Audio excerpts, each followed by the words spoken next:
You ever wish you had a map for your own mind? You know, a guide to navigate all its weird territories, from those fleeting thoughts to your deepest, darkest motivations? Well, it turns out there is one.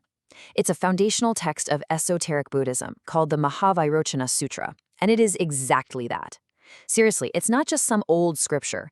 It's basically an operational manual for your own consciousness. So let's dive in and take a look at this incredible blueprint. Okay, so the text doesn't start where you'd expect. Not in some quiet monastery or a peaceful garden. No, it opens in a place that's completely beyond space and time. It's this cosmic palace made of something called Vajra, which is like a diamond-like, indestructible reality. And it's just packed with these powerful, enlightened beings. Right away, this sets the stage. This isn't going to be some dry historical lecture. This is a teaching that's happening right now, on a cosmic scale, and it's something that anyone can tap into. And right in the middle of this incredible, boundless assembly, someone asks a question. And it's not just any question, not some small detail. It's the question, the one that really gets to the very heart of the whole human spiritual quest, the one that people have been asking forever. So the leader of this group of bodhisattvas, and these are beings who are dedicated to the enlightenment of everyone, not just themselves, they turn to the main Buddha figure, Vairocana, and ask him straight up, how do you do it? How does anyone attain ultimate, all-knowing wisdom? I mean, how do we get from where we are now, all confused and distracted, to a place of total clarity and understanding? This one question, it frames everything that's about to come. Now, you'd think the answer would be something super long and complicated, right? Some dense philosophical treatise. But what Vairocana Buddha gives them is surprisingly simple and direct. It's a clear, three-part formula for enlightenment. Think of it like a recipe, really.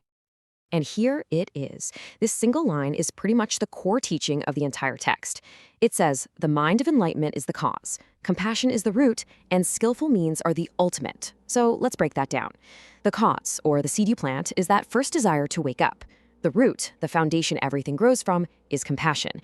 And the ultimate part, the thing that makes it all happen, is using skillful means, which are basically the practical tools to actually get the job done. So you can really see how these three things build on each other. Step one is the cause. That's what's called bodhicitta. It's that genuine spark, that aspiration to awaken, and this is key, not just for you, but for everybody. Then, step two, that desire has to be planted in some really solid ground. That's the root. Deep, unshakable compassion. And finally, step three is the ultimate piece. You need the right tools, the skillful means to actually walk the path. It's a perfect logical progression.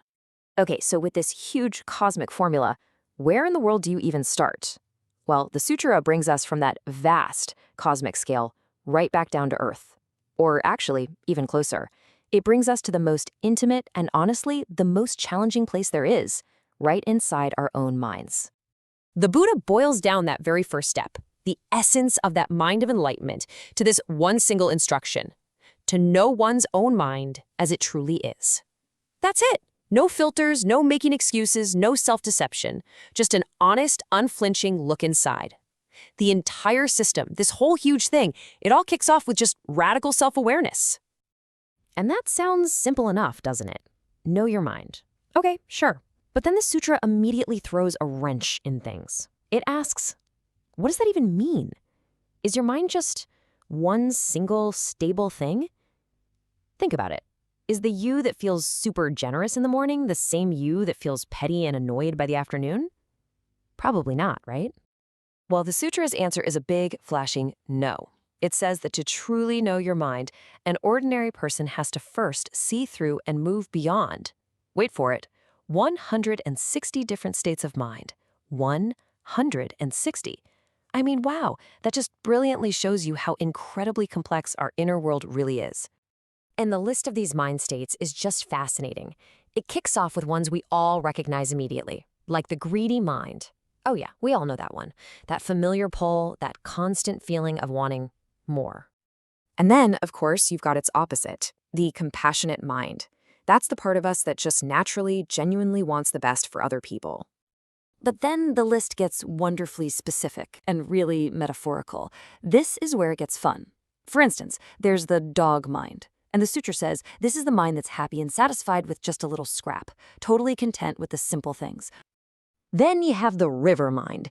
It describes this as a mind that's always flowing between two banks, the bank of cause and the bank of effect. It's constantly moving, driven by things we did in the past and what we plan to do in the future. It's never really still. And it goes all the way to the lion mind, a mind that is totally fearless. Now, the point here isn't just to memorize a long list. It's to give us a vocabulary, a language to start identifying all the complex, often contradictory weather patterns happening inside of us. Because you can't start to change something until you can first see it and name it. So, if our mind is this huge, sprawling landscape with 160 different regions, how on earth do you navigate it?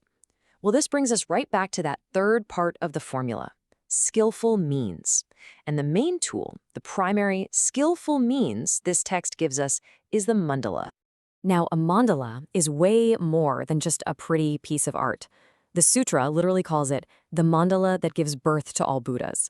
So think of it as a functional tool. It's a sacred blueprint of reality. And even more importantly, it's a visual map of what an enlightened mind actually looks like. It is your guide for this inner journey. The main mandala in the sutra, the Great Compassion Mandala, has this really specific structure. Right in the center, you have Vajrayāna, representing ultimate reality. Then, surrounding him, you have all these bodhisattvas who embody qualities like wisdom and compassion. On the outer edges, you've got these fierce guardian figures to protect the practitioner. But here is the most important part, the real takeaway. The entire diagram, from the very center to the outer rim, is a picture of you. It's a map of your own highest potential. Okay, but why go to all this trouble? Why map your mind and do all these complex practices? What's the end game? Well, the sutra is crystal clear on this point. It is not about escaping the world to go find some private, blissful state for yourself. The journey itself is internal, right? It's all about knowing your own mind and seeing reality clearly. But the destination is external. The whole point of gaining all this wisdom and clarity is so you can turn back around, face the world, and act with boundless, effective compassion to help free everyone else from their suffering. The knowledge is for the sake of action. It's that simple. And you see this idea echoed all through the text. It says that Tathagatas, which is another word for Buddhas, they don't show up in the world for themselves.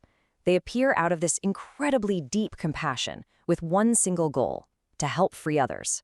The whole system we've been talking about, the mind map, the mandala, all the practices, it's all powered by this one engine, compassion. So what we have here is a complete blueprint from this ancient text.